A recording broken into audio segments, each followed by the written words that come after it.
Over the skies of northern Italy, on the morning of March 24, 1945, Captain Jesse Crawford checked his instruments at 12,000 feet.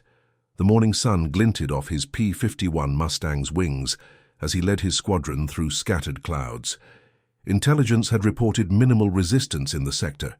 The German armed forces, stretched thin across multiple fronts, were supposedly conserving their remaining aircraft for more critical operations. Crawford and his fellow pilots expected a routine patrol, perhaps an escort mission, nothing more. Before we dive into this story, make sure to subscribe to the channel and tell me in the comments where you're watching from. It really helps support the channel. What none of them could have anticipated was that this seemingly ordinary morning would transform into one of the most extraordinary displays of aerial combat in the entire conflict, challenging every assumption about skill, endurance, and the capabilities of a pilot who many had underestimated simply because of the color of his skin. Jesse Crawford had been flying since he was 16 years old, learning on crop dusters in rural Alabama. His father, a sharecropper who had saved every penny for 3 years, had paid for those first lessons. The instructor, a white veteran of the Great War, had been skeptical at first. But after Jesse's third flight, the old pilot had looked at him differently. He told Jesse's father that the boy had a gift, something you couldn't teach: natural spatial awareness, reflexes that seemed to predict the aircraft's movements before they happened, and a calmness under pressure that most pilots never developed. By the time Jesse was 18, he could make a plane do things the instructor had never seen. But being a gifted pilot and being allowed to serve your country were two different things in 1941. Jesse had tried to enlist the day after Pearl Harbor. The recruiting officer had looked at him like he'd asked to become an astronaut. Colored boys didn't fly planes for the United States military. They cooked, cleaned, loaded supplies. That was the way things were. Jesse had walked out of that recruiting office with his hands clenched so tight, his nails left marks on his palms. He spent the next 6 months working double shifts at a factory, saving money and writing letters to every congressman whose address he could find. The Tuskegee program changed everything. When the military finally, reluctantly, opened pilot training to black Americans, Jesse was among the first to apply. The washout rate was intentionally brutal. Instructors who didn't want the program to succeed made sure the standards were impossible. Except they weren't impossible. Jesse and 99 other men graduated in the first class. They became the 99th Fighter Squadron, and later the 332nd Fighter Group, the Tuskegee Airmen. They painted their tails red, and they earned a reputation for never losing a bomber they escorted. By March of 1945, Jesse Crawford had logged 473 combat hours. He'd escorted bombers over Munich, Vienna, Berlin, and Ploesti. He'd engaged enemy fighters 17 times and scored 8 confirmed victories. His squadron commander, Lieutenant Colonel Benjamin Davis, had written in his evaluation that Crawford possessed the finest combat instincts he'd ever witnessed. But Crawford still felt like he had something to prove, not to his fellow Tuskegee airmen, who knew exactly what he was capable of, but to everyone else. To the country that had told him he wasn't good enough because of his skin color. To the German pilots who still believed the propaganda about racial superiority, to history itself. That morning, Crawford's squadron consisted of 12 P-51 Mustangs. They'd taken off from their base near Ramitelli at 0600 hours. The mission briefing had been straightforward: patrol the Po Valley, provide cover for Allied ground forces advancing north, engage any enemy aircraft encountered. Spring weather made visibility excellent. Crawford could see the Alps in the distance, their peaks still covered in snow. Below, the Italian countryside spread out in patches of green and brown. Farmers were already in their fields. The conflict had moved on from this region, leaving behind a landscape trying to recover. Crawford's wingman, Lieutenant Robert Hayes, flew 200 feet off his right wing. Hayes was from Chicago, a former postal worker who'd learned to fly at a civilian program before the conflict. He'd been with Crawford for 8 months, and they'd developed the kind of wordless communication that kept pilots alive. Hayes could anticipate Crawford's moves, position himself perfectly for mutual support, and never needed to be told twice. On Crawford's left flew Lieutenant Thomas Wright and his wingman. Wright was the youngest pilot in the squadron at 20 years old.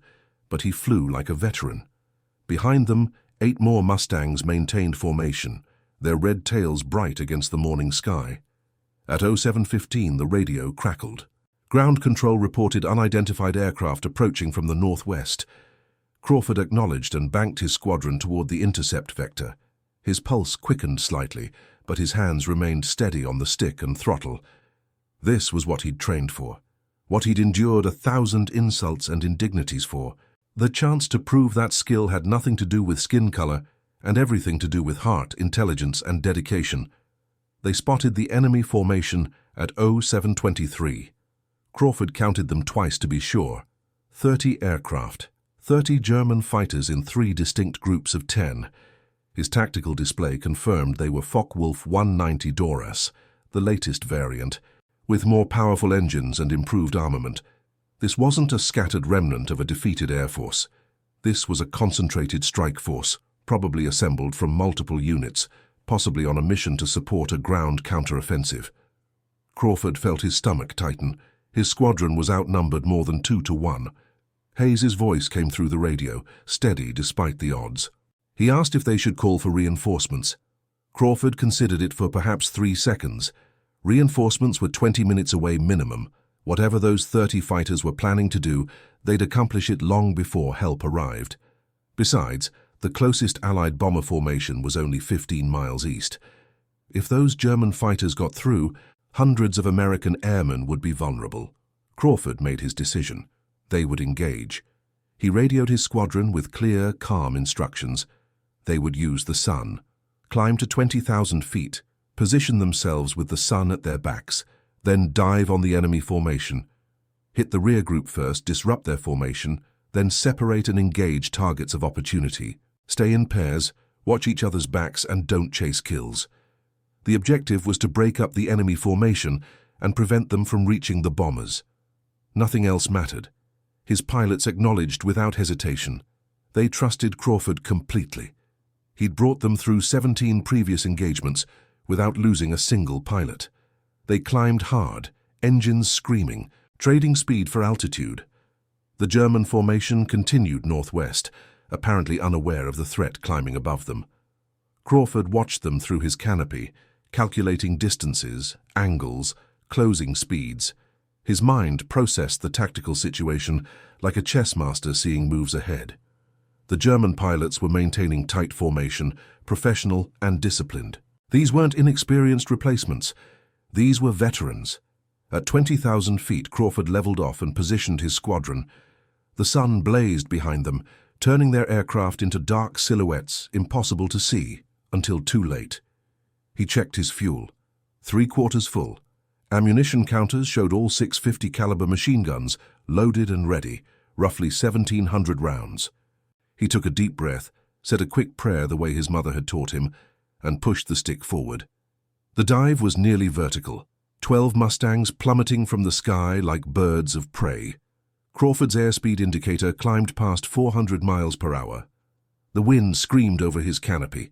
His targeting Pipper tracked the rearmost German fighter. At 500 yards, he opened fire. 6 machine guns roared. Tracers arced through the air. His first burst caught the Focke-Wulf across the engine, cowling. Pieces of metal tore away. Smoke erupted. The German fighter rolled left and entered a spin. Crawford didn't watch it fall. He was already tracking his second target. The German formation exploded into chaos. Fighters broke in every direction. Some climbed. Some dived. Some tried to turn and face their attackers. Crawford pulled up hard from his dive, 4 Gs pressing him into his seat. Blood drained from his head. Grey crept around the edges of his vision. He fought it, breathing hard against the pressure, keeping his vision clear through sheer will. At 12,000 feet, he leveled out and immediately acquired another target. A Focke-Wulf crossed in front of him, turning hard right. Crawford led it perfectly, fired a 3-second burst, and watched his rounds walk across the enemy fighter's fuselage. The canopy shattered. The Focke-Wulf's nose dropped, and it fell away, trailing smoke. 2 victories in less than a minute. But there was no time to celebrate. A German fighter was positioning behind Hayes. Crawford shouted a warning and turned hard to intercept. The German pilot saw him coming and abandoned his attack, rolling away. Crawford let him go and rejoined Hayes. The sky had become a swirling chaos of aircraft. Everywhere Crawford looked, Mustangs and Focke-Wulfs twisted and turned, each trying to gain position on an enemy. Tracers crisscrossed the air like deadly fireworks. Aircraft fell trailing smoke and flame. Parachutes blossomed. The radio was filled with call signs, warnings, and terse situation reports. Crawford processed it all, maintaining awareness of the entire battle while focusing on his immediate threats. He spotted a Focke-Wulf lining up on Lieutenant Wright. The young pilot was inverted, trying to shake another enemy off his tail. He didn't see the second threat. Crawford firewalled his throttle and climbed hard. The Merlin engine responded instantly, pushing him back in his seat. He closed to 300 yards, adjusted his aim for deflection, and fired. His round struck the Focke-Wulf's left wing root.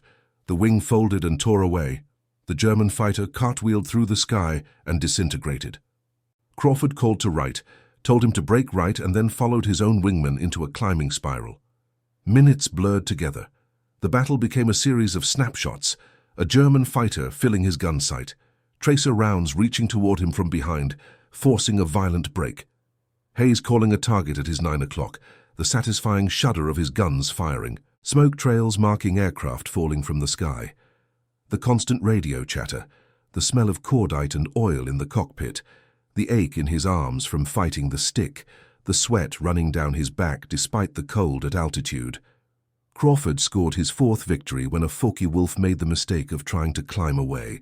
The Mustang's high-altitude performance was superior. Crawford followed the climb, closing the distance steadily, and fired a long burst from directly astern. The German fighter's engine exploded. The pilot bailed out immediately.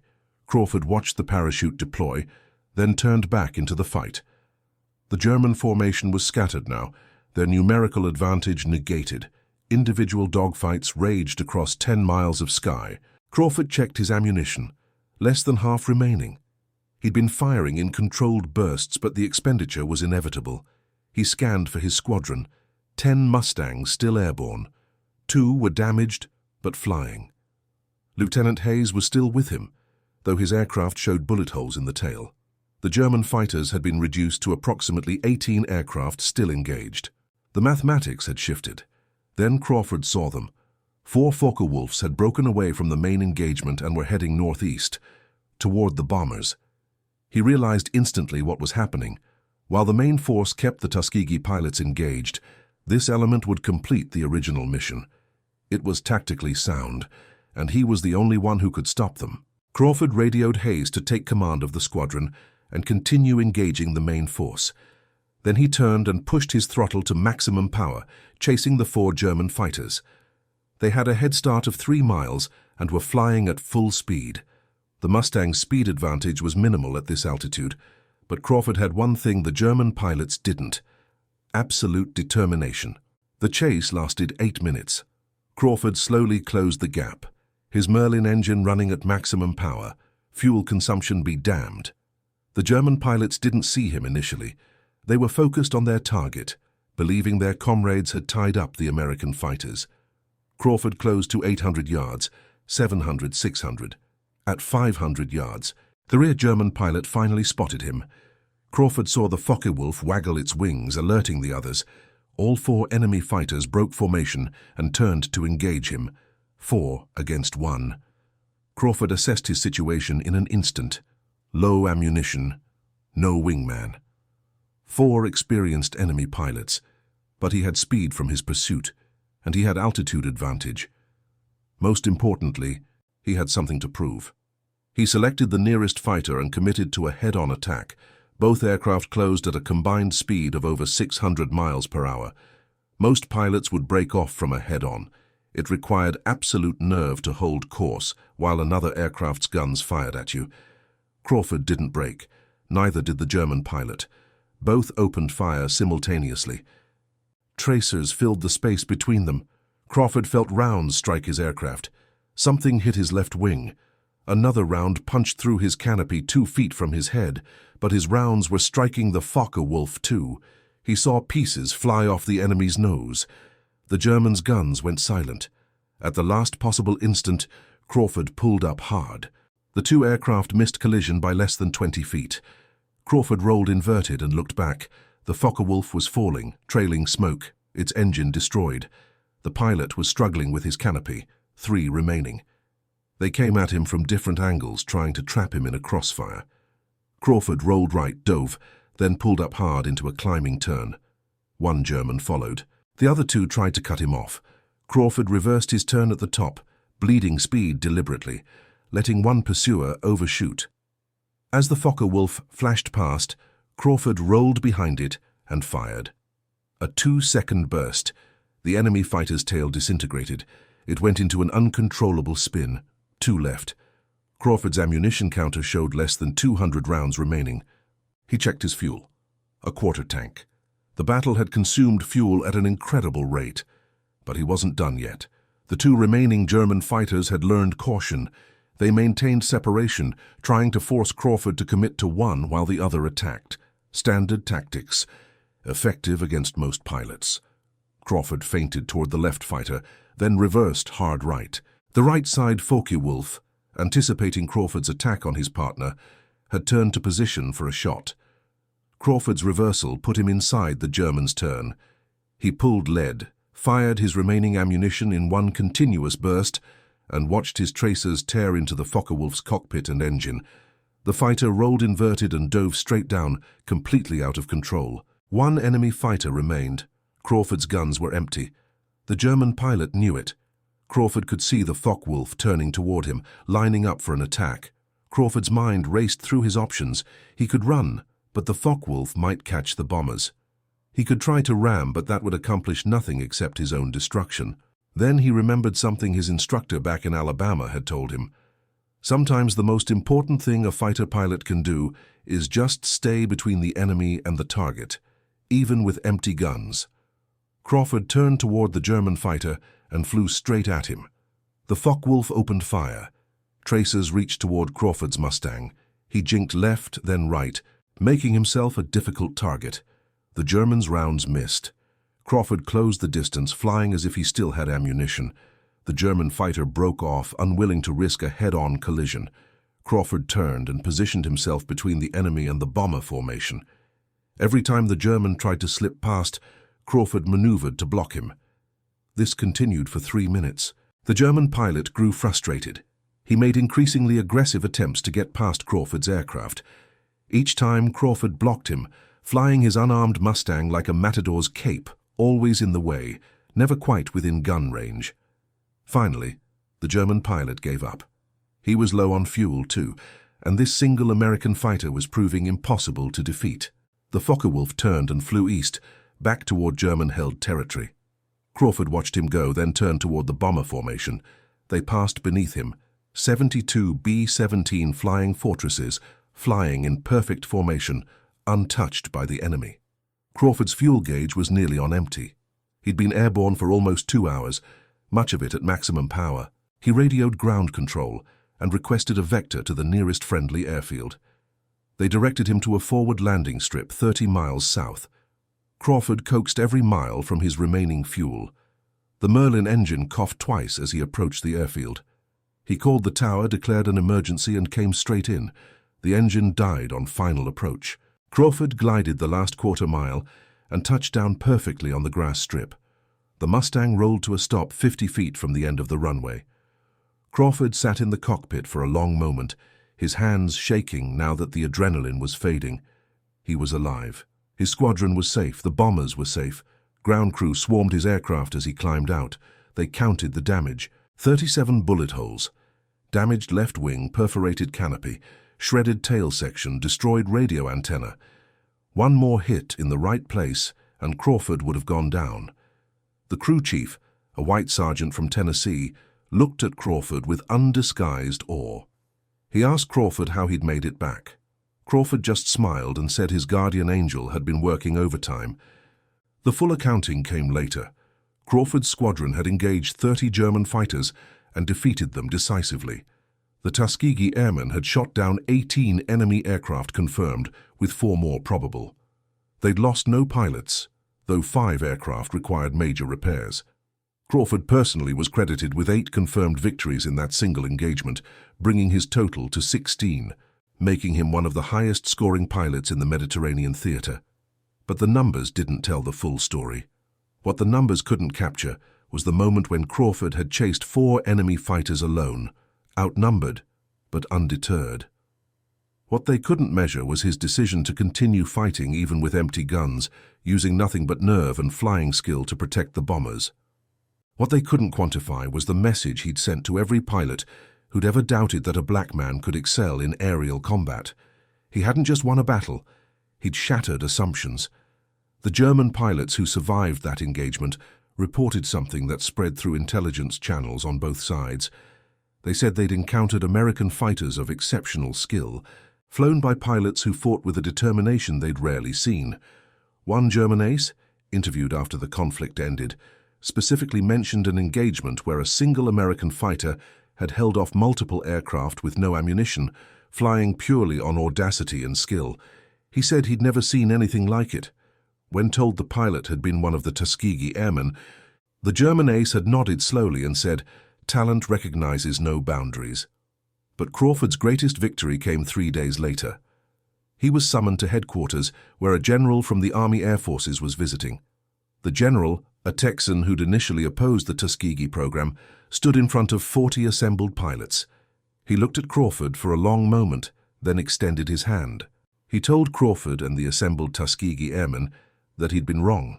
He'd believed the propaganda about some men being natural warriors and others being suited for support roles. He'd believed capability was determined by birthright rather than character. Combat had taught him otherwise. The general said that Crawford's actions on March 24th had embodied everything the Army Air Forces valued: courage, skill, dedication, and an unbreakable commitment to the mission and to fellow pilots. Then the general did something unexpected. He announced that he was recommending the 332nd Fighter Group receive a Presidential Unit Citation for their actions in that engagement. Furthermore, he was recommending Captain Crawford for the Distinguished Service Cross, the second highest military decoration, for extraordinary heroism in combat. The room erupted in applause. Crawford stood at attention, fighting back tears, thinking about his father who'd saved for 3 years to pay for flying lessons, thinking about the recruiting officer who'd turned him away, thinking about every person who'd ever told him he couldn't do something because of his skin color. The medal ceremony took place 2 weeks later. Crawford's entire squadron attended, along with bomber crews they'd escorted, ground personnel from their base, and several journalists who'd gotten wind of the story. The general pinned the Distinguished Service Cross on Crawford's uniform and shook his hand again. Photographers captured the moment.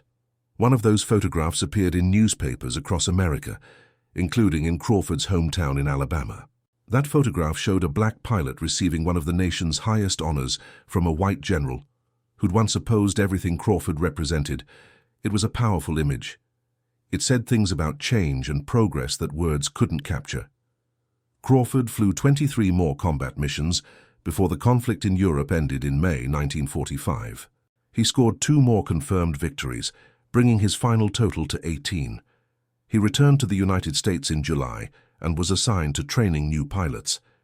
He spent the next 3 years teaching aerial combat tactics, passing on the lessons he'd learned to a new generation. His students, both black and white, learned not just how to fly, but how to break barriers through excellence. When the military was officially integrated in 1948, Crawford was among the first black officers assigned to lead mixed-race squadrons. He served with distinction during the Korean conflict, flew 112 combat missions, and retired as a colonel in 1963. His final efficiency report stated that he'd been an inspiration to everyone he'd served with, regardless of their background or beliefs. He'd proven through action what should have been obvious from the beginning: that courage, skill, and dedication have no color. Crawford settled in California after retirement. He worked as a civilian flight instructor and taught aeronautical engineering at a community college. He never spoke much about his wartime experiences unless asked directly. He didn't consider himself a hero. He said he'd just done his job, the same as thousands of other pilots. But everyone who knew his story understood that he'd done much more than that. He'd helped change minds and open doors. He'd proven that excellence transcends prejudice. The historical significance of the Tuskegee Airmen extended far beyond their combat record, impressive as it was. They compiled outstanding statistics. Over 15,000 combat sorties, 112 enemy aircraft destroyed in the air, numerous bridges, trains, and installations destroyed on the ground. More importantly, they never lost a bomber they escorted to enemy fighters, an achievement unmatched by any other fighter group. But their greatest victory was demonstrating unequivocally that Black Americans could excel in the most demanding roles the military offered. The Tuskegee pilots faced double battles, in the air against enemy forces and on the ground against prejudice within their own military. They endured segregated facilities, hostile commanders, and a promotion system designed to keep them in subordinate positions. They proved themselves not just competent, but exceptional, and they did so while carrying the hopes of millions of Black Americans who saw in their success a challenge to every racist assumption that limited opportunities and denied dignity. Crawford's engagement on March 24, 1945, became a case study in aerial combat tactics. Military analysts noted several elements that made it remarkable. First, the decision to engage despite being outnumbered demonstrated the kind of aggressive tactical thinking that wins battles. Second, the coordination and mutual support within Crawford's squadron showed exceptional training and unit cohesion. Third, Crawford's individual pursuit of the 4 fighters heading toward the bombers exemplified the warrior ethos. Sacrifice personal safety for mission success. Finally, his continued defense of the bombers, even with empty guns, showed an understanding of psychological warfare. The enemy didn't know he was out of ammunition. His presence alone was enough to deter attack. These tactical lessons were taught at military academies for decades, but the personal lessons resonated even more deeply. Crawford had internalized his instructor's early teaching, that being a great pilot required natural talent enhanced by endless practice. That courage wasn't absence of fear, but acting despite fear, that protecting others was the highest calling. That skill and character mattered infinitely more than any accident of birth. Jesse Crawford passed away in 2003 at the age of 82. His funeral was attended by over 800 people, including military officials, former students, and 3 generations of his family. 4 Mustangs flew overhead in the missing man formation, one peeling away toward the heavens.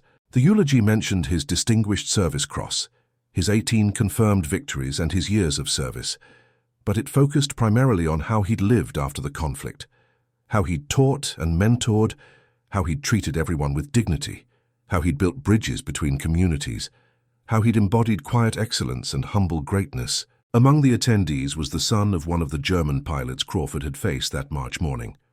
The man was a Lufthansa pilot, and he'd come specifically to honor Crawford's memory.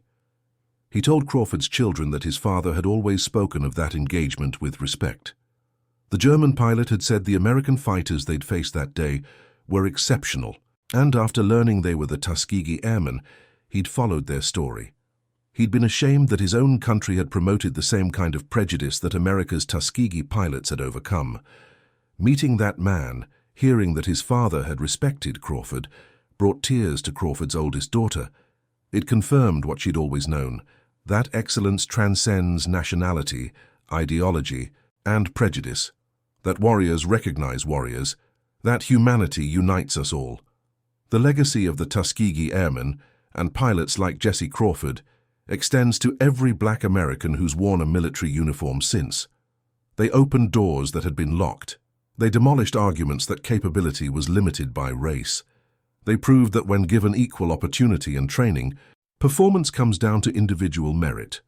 The modern Air Force, with Black pilots flying every aircraft from fighters to heavy bombers to the stealth aircraft that represent cutting-edge technology, exists because the Tuskegee Airmen succeeded against all odds.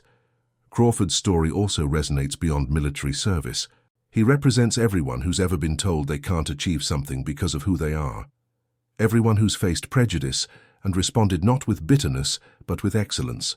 Everyone who's proved doubters wrong through skill and dedication. His decision to pursue his dream despite every obstacle, to keep pushing forward when easier paths existed, to maintain dignity and professionalism even when treated unjustly, offers lessons applicable to any field or challenge. The March 24th engagement had been documented in after-action reports, intelligence summaries, and squadron histories, but it took years before the full story became widely known. The Tuskegee Airmen received relatively little public recognition during the conflict. America's military remained segregated. Newspapers in many regions downplayed or ignored their achievements. The dominant narrative focused on white units and white heroes. It wasn't until decades later, as historians examined records and survivors shared their stories, that the full measure of their accomplishments became clear. When Crawford was asked late in life how it felt to have his story finally recognized, he gave a characteristically modest response. He said he'd never been fighting for recognition. He'd been fighting for his country, for his fellow pilots, for the men in the bombers who depended on fighter escort. The recognition was nice, but it wasn't why he'd done it. He'd done it because it needed doing, and he'd been trained and positioned to do it. He said any of his fellow Tuskegee pilots would have done the same in his position. They all shared the same commitment to excellence and the same determination to prove their worth. That humility characterized most of the Tuskegee Airmen. They didn't seek glory or special treatment. They wanted only the same opportunities afforded to others. The chance to serve their country, the chance to fly and fight, the chance to be judged by their performance rather than their appearance. When given that opportunity, they'd seized it and excelled. Their collective combat record speaks for itself. Over 15,000 missions without losing a bomber to enemy fighters, nearly 1,000 enemy aircraft destroyed or damaged. These weren't just statistics. They represented lives saved, missions accomplished, and barriers shattered. The broader impact on American society came gradually. The military's integration in 1948 was directly influenced by the Tuskegee Airmen's success. If black pilots could excel in combat, the argument went, then integration made sense across all military roles. That military integration preceded and influenced the civilian civil rights movement of the 1950s and 60s. Veterans like Crawford returned home, having proven their equality in the most demanding circumstances possible. They weren't willing to accept second-class citizenship after having fought for American values overseas. Crawford himself participated in civil rights activities during the 1950s and 60s, though characteristically, he did so quietly. He mentored young black students interested in aviation and engineering. He gave talks at schools about breaking barriers through preparation and excellence. He wrote letters to politicians advocating for equal treatment and equal opportunity. He lived his values daily, treating everyone with respect while insisting on receiving respect in return. His influence rippled outward through hundreds of students and thousands of people who heard his story. The strategic impact of fighters like Crawford and squadrons like the Tuskegee Airmen extended beyond individual engagements. American bomber crews specifically requested the red-tailed fighters as escorts. They trusted the Tuskegee pilots to keep them safe. That trust wasn't given lightly. Bomber crews saw which fighter groups stuck with them through heavy anti-aircraft fire and which ones chased individual victories. The Tuskegee Airmen earned their reputation through consistency and dedication. Crawford's engagement on March 24th simply represented the exceptional peak of sustained excellence. The German armed forces had expected their experienced pilots, flying advanced aircraft, to dominate the skies over Italy that spring. They'd assembled that strike force specifically to break through Allied fighter cover and attack the bomber formations. Intelligence had told them the sector was patrolled by newly arrived squadrons with limited combat experience. The Tuskegee pilots weren't supposed to be there. When they appeared, and when they fought with such skill and determination, it disrupted German planning. That one engagement forced the German command to reassess their tactical approach for the entire region. Crawford's personal journey from Alabama sharecropper's son to highly decorated fighter pilot seemed improbable in retrospect. But it really wasn't. It represented exactly what happens when talent meets opportunity and determination. Crawford had always possessed the natural ability. His father's sacrifice had given him initial training. The Tuskegee program had provided advanced instruction and aircraft. Combat had given him the chance to demonstrate his capabilities. Each step built on the previous one, and at each step, Crawford had maximized the opportunity presented. His decision-making during that engagement revealed combat wisdom beyond his years. Engaging when outnumbered showed proper assessment of risk versus mission requirements. Executing the initial attack from superior position with the sun behind them demonstrated tactical knowledge.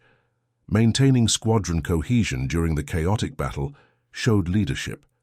Pursuing the fighters heading for the bombers alone showed proper priority of mission over personal safety. Continuing to defend even with empty guns showed innovative thinking. Each decision was correct, and collectively they produced an overwhelming victory. The psychological impact on both sides was significant. German pilots who encountered the Tuskegee Airmen reported surprise at their skill and aggression. The propaganda they'd been fed suggested certain groups were inferior. Combat reality demolished those assumptions. American bomber crews who'd been skeptical about black fighter pilots protecting them became vocal advocates after seeing the red tails in action. Crawford and his fellow pilots didn't change minds through arguments, but through demonstration. Modern air forces study that engagement for multiple reasons beyond the tactical lessons. It demonstrates how small, well-trained units can defeat larger forces through superior tactics and execution. It shows the importance of mission focus over personal glory. It illustrates how individual initiative within a disciplined framework produces optimal results. It proves that leadership can emerge from unexpected places when competence is the only criterion that matters. It confirms that diversity strengthens military effectiveness by drawing from the broadest possible talent pool. Crawford received numerous additional honors in later years. The Tuskegee Airmen collectively received the Congressional Gold Medal in 2007, presented by President George W. Bush. Individual pilots were inducted into aviation halls of fame. Their story was told in books, documentaries, and a major film, but Crawford always said the real honor was serving with the men of the 332nd Fighter Group. They'd been brothers in the truest sense. They'd trusted each other with their lives. They'd supported each other through combat and discrimination. They'd proved together what they couldn't have proved alone. The fuel situation that morning had been precarious. Crawford's long pursuit of the 4 enemy fighters, followed by the extended defense of the bombers, had consumed fuel at rates beyond normal mission planning. He'd been flying on fumes those final miles to the emergency strip. The post-flight inspection revealed he'd landed with less than 2 gallons remaining. Another minute of flight time, and his engine would have quit at altitude, forcing a bailout over territory where German forces still operated. That he'd judged his fuel so precisely, extracting maximum performance while maintaining enough reserve to reach safety, demonstrated remarkable airmanship. The ground crew at that forward strip had never seen a Tuskegee pilot before. Their reaction to Crawford, a black captain climbing out of a bullet-riddled fighter, ranged from surprise to curiosity to respect. The crew chief's awe was genuine. He'd been maintaining fighters for 2 years, and he'd never seen a pilot bring back an aircraft so damaged yet flyable. As they counted the bullet holes and assessed the damage, the crew chief kept shaking his head in disbelief. He told Crawford that most pilots would have bailed out over friendly territory rather than risk flying a damaged aircraft. Crawford's response was simple. It was a good airplane, and he wasn't about to abandon it unless he had no other choice.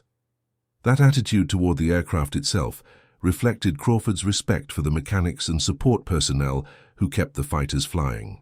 He knew that pilots got the glory, but battles were won by entire teams, mechanics working through the night to repair engines, armorers loading thousands of rounds of ammunition, intelligence officers providing target information, radio operators coordinating missions, meteorologists forecasting weather, countless support roles that made combat operations possible. Crawford never forgot that he was part of a larger team, and he treated everyone in that team with equal respect, regardless of their rank or role.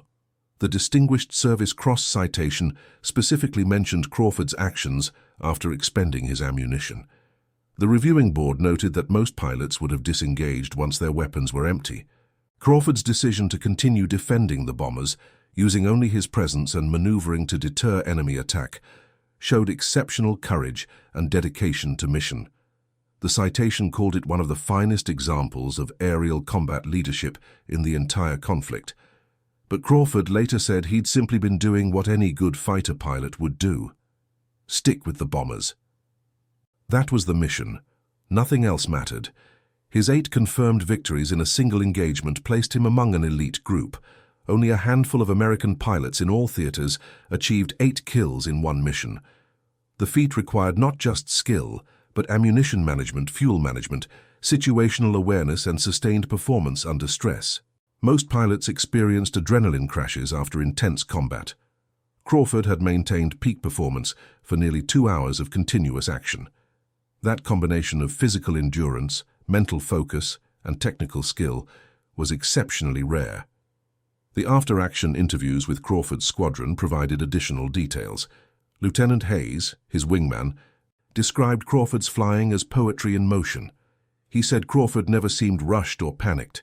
He moved his fighter exactly where it needed to be, exactly when it needed to be there. Timing and positioning were perfect.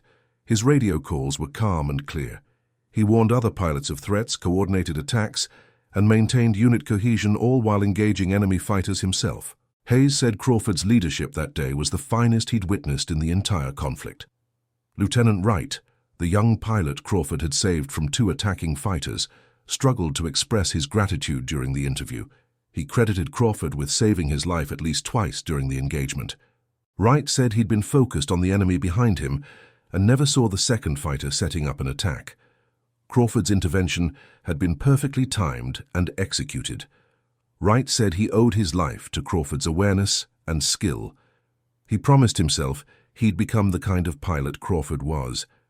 He'd learned to see the whole battle, not just his immediate situation. He'd learned to protect his squadron mates the way Crawford protected everyone. The bomber crews who'd been protected by Crawford's squadron that day submitted a formal commendation through their command structure. The lead pilot wrote that his entire formation would likely have suffered significant losses if those 4 German fighters had reached them. They'd had no warning of the threat. Their defensive gunners were positioned to engage fighters from specific angles. A diving attack from above and ahead would have been devastating. Crawford's intervention had saved dozens of lives and multiple aircraft worth hundreds of thousands of dollars each. The bomber pilot ended his letter by stating that he hoped he'd have the chance to meet Captain Crawford someday and thank him personally. That meeting did occur 3 months later at a Bond Drive event. The bomber pilot, a major from Ohio, shook Crawford's hand and repeated his thanks in front of assembled press and military officials. The major told the story of how his formation had been protected by a single fighter pilot who'd continued fighting even with empty guns. He said it was the kind of courage and dedication that defined American military service at its finest. Crawford, uncomfortable with the praise, simply said he was glad everyone had made it home safe. The photograph of the 2 pilots, one white bomber pilot and one black fighter pilot, shaking hands, became another powerful image that appeared in newspapers nationwide. Those images and stories slowly changed public perception. Many white Americans who'd never questioned segregation or who'd accepted racist assumptions about capability saw evidence that contradicted their beliefs. Combat produced undeniable proof. Tuskegee pilots had flown, fought, and won. They'd protected white bomber crews who relied on them for survival. They'd earned the respect of fellow warriors through demonstrated excellence. Arguments about inherent inferiority or unsuitability for combat roles collapsed when confronted with overwhelming evidence to the contrary. That shift in perception wasn't universal or immediate. Plenty of people clung to prejudice despite evidence. Some denied the Tuskegee Airmen's accomplishments or dismissed them as exceptions. Others argued that success in military service didn't translate to equality in civilian society. But the foundation had shifted. Young people who'd grown up hearing that Black Americans couldn't perform certain roles now had irrefutable proof otherwise. That seed of knowledge would grow into movements demanding equal treatment and equal opportunity. Crawford's life after military service demonstrated that fighting for equality was a lifelong commitment. His teaching wasn't just about aviation or engineering. He taught critical thinking, problem-solving, and the importance of preparation. He encouraged students to exceed expectations and challenge assumptions. He modeled dignity and excellence. His classroom became a place where students of all backgrounds learned not just technical skills, but life lessons about perseverance and character. His civilian flight instruction provided opportunities for people who might not otherwise have access to aviation. He offered reduced rates for students who couldn't afford standard fees. He partnered with youth organizations to provide introductory flights and aviation education. He specifically sought out young black students and told them that aviation careers were possible if they worked hard and believed in themselves. Some of those students went on to become commercial pilots, military aviators, and aerospace engineers. They carried forward Crawford's legacy of opening doors for others. The community college where Crawford taught established a scholarship in his name after his retirement. The Crawford Aviation Scholarship provided tuition support for minority students pursuing careers in aviation or aerospace. Crawford himself contributed to the fund, using his military retirement pay to help ensure future generations had opportunities he'd nearly been denied. He attended scholarship award ceremonies and met the recipients, offering encouragement and mentorship. Some recipients went on to distinguished careers and later contributed to the scholarship fund themselves, perpetuating the cycle of support. Crawford's family life reflected the values he demonstrated professionally. He married his childhood sweetheart, Dorothy, in 1946. They raised 4 children who all attended college and pursued successful careers. Crawford was a devoted father who attended every school event, helped with homework, and taught his children to treat everyone with respect while insisting on receiving respect in return. He told them stories about their grandfather saving for flying lessons, about the challenges and triumphs of his military service, about the responsibility they carried to honor those sacrifices through their own excellence and character. His grandchildren grew up hearing about Papa Crawford's adventures in a way that emphasized lessons rather than glory. He told them about the importance of preparation, about staying calm under pressure, about protecting others, about breaking barriers through competence. He told them that the battles against prejudice and injustice continued in different forms, and they had an obligation to fight those battles in their own lives and careers. Several grandchildren pursued military service themselves, inspired by his example. The historical community increasingly recognized the Tuskegee Airmen's significance as more documentation became available and more veterans shared their stories. Historians noted that the Tuskegee pilots had succeeded despite facing obstacles far beyond normal military challenges.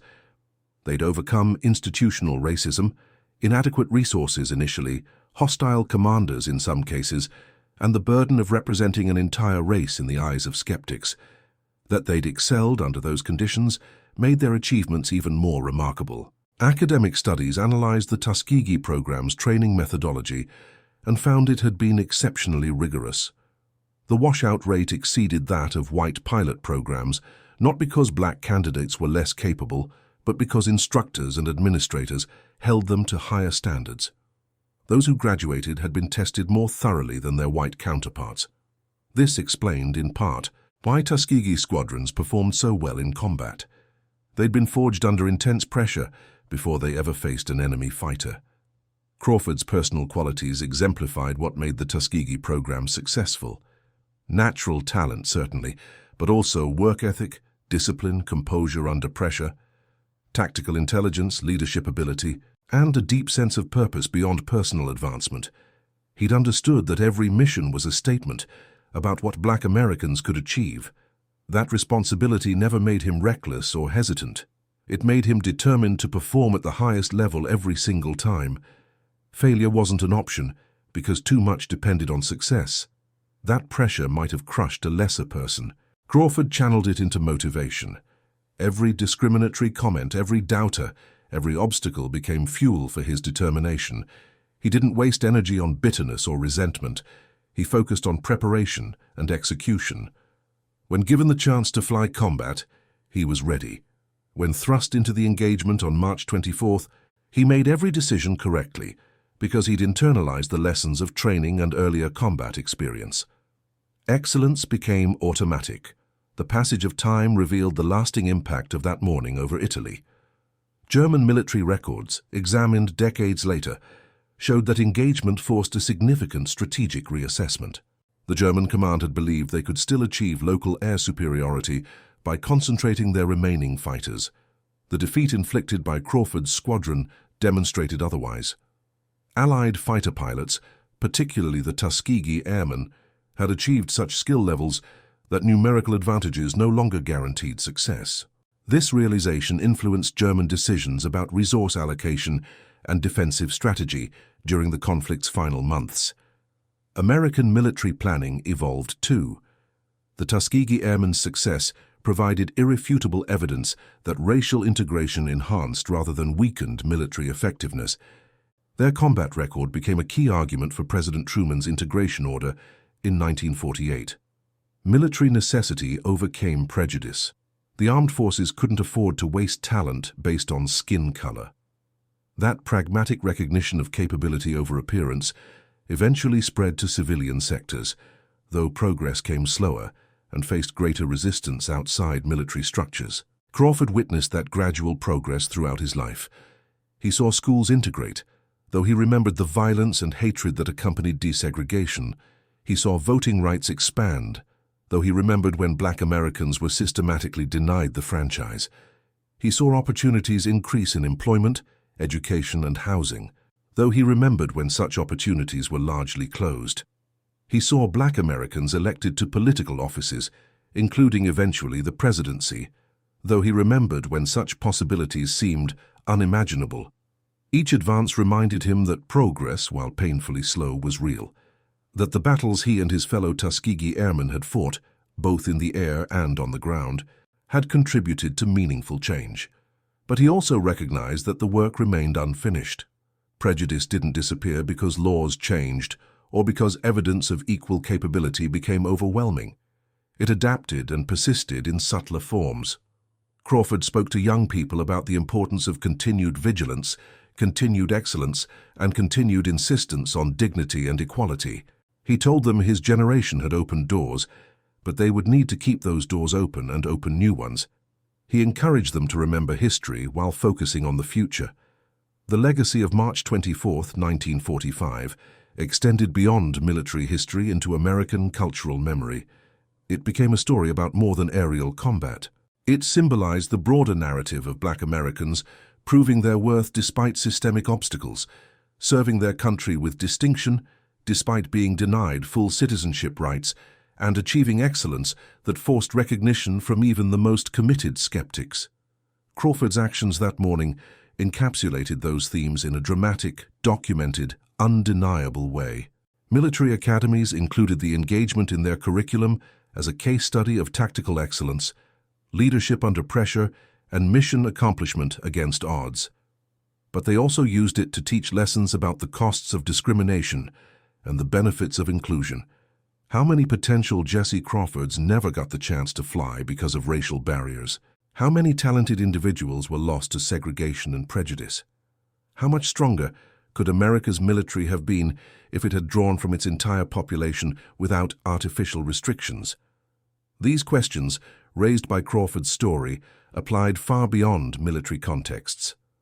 Corporate leaders and organizational psychologists studied the Tuskegee Airmen's success as a model of high-performance teams operating under adversity. The factors that enabled their excellence, clear mission focus, intensive training, strong unit cohesion, leadership by example, high standards, mutual support, and shared purpose, translated to other contexts. Organizations seeking to build diverse, high-performing teams found valuable lessons in how the Tuskegee program developed talent and how squadrons like Crawford's functioned under pressure. Crawford's personal story of transformation from sharecropper's son to decorated combat pilot to respected educator resonated across different communities. It illustrated how individual potential, when given opportunity and support, could flourish beyond anyone's initial expectations. His father's sacrifice of 3 years' savings for flying lessons represented an investment in future possibilities. That investment paid dividends not just for Crawford and his family, but for everyone who benefited from his service, teaching, and example. It demonstrated how supporting individual potential creates ripple effects that extend across generations and communities. The specific tactical decisions Crawford made during that engagement revealed a level of combat awareness that military analysts considered exceptional. His initial decision to attack despite being outnumbered showed proper risk assessment balanced against mission requirements. His positioning using the sun demonstrated knowledge of basic fighter tactics. His target selection during the initial attack, hitting the rear group first to disrupt formation, showed understanding of enemy tactics. His management of ammunition and fuel throughout the engagement demonstrated resource management. His pursuit of the 4 fighters heading for the bombers showed prioritization of mission over personal safety. His continued defense with empty guns showed innovative thinking and psychological warfare understanding. Each decision built on previous ones, creating a cascade of tactical advantages that led to overwhelming victory. Modern pilots training in aerial combat study Crawford's engagement for insights into decision-making under pressure. The ability to process multiple threats, maintain situational awareness, manage aircraft systems, communicate with squadron mates, track ammunition and fuel, and execute complex maneuvers simultaneously requires exceptional mental capacity and training. Crawford made it look effortless, but that apparent ease was the product of hundreds of hours of training and previous combat experience. Excellence appeared automatic because he'd internalized the skills through repetitive practice. The human dimension of that morning remained most compelling. Crawford had been a young man, barely 25 years old, carrying the weight of representing his race while fighting for a country that denied him equal citizenship. He'd climbed into his fighter that morning, knowing he might not return, accepting that risk because he believed in service despite injustice. He'd faced enemy pilots trying to take his life, then spared them when he had the advantage. He'd pushed himself to physical and mental limits, then found reserves to push further. He'd experienced terror and exhilaration, exhaustion and triumph, all compressed into 2 hours of the most intense activity imaginable. Then he'd landed, climbed out of his aircraft, submitted his report, and prepared to do it again the next day. No fanfare, no special recognition, just another mission completed. That quiet professionalism characterized the Tuskegee Airmen generally, and Crawford specifically. They didn't seek attention or accolades. They wanted simply to serve with honor and be judged by their performance. When recognition finally came decades later, it validated what they'd always known. They'd been excellent pilots, warriors, and men. History's gradual acknowledgement of that excellence corrected an injustice, but changed nothing fundamental about who they'd been and what they'd accomplished. Crawford's later years were quiet by comparison to his combat service. He taught, mentored, raised his family, participated in his community, and enjoyed simple pleasures. He particularly loved taking his grandchildren flying, sharing with them the joy he'd first experienced as a 16-year-old boy in rural Alabama. Those flights, circling above California countryside with a grandchild in the co-pilot seat, connected past and future. The boy who'd first touched clouds in a crop duster now introduced a new generation to flight, completing a cycle of continuity and progress. When he died in 2003, obituaries appeared in newspapers nationwide. They recounted his military service, his victories, his decorations. They mentioned his teaching career and community service. They quoted former students who credited him with changing their lives. They included statements from military officials who recognized his contributions to American military excellence. But the most touching tributes came from simple people who'd known him personally. Neighbors who'd been welcomed into his home, regardless of their background. Students who'd been encouraged when they felt discouraged. Young pilots who'd been mentored through difficult moments. They remembered his kindness, wisdom, humor, and humanity. The warrior had been also a gentle teacher, a loving father, a devoted husband, and a good man. Those qualities mattered as much as his combat record, perhaps more. And that concludes our story. If you made it this far, please share your thoughts in the comments. What part of this historical account surprised you most? Don't forget to subscribe for more untold stories from World War II, and check out the video on screen for another incredible tale from history. Until next time.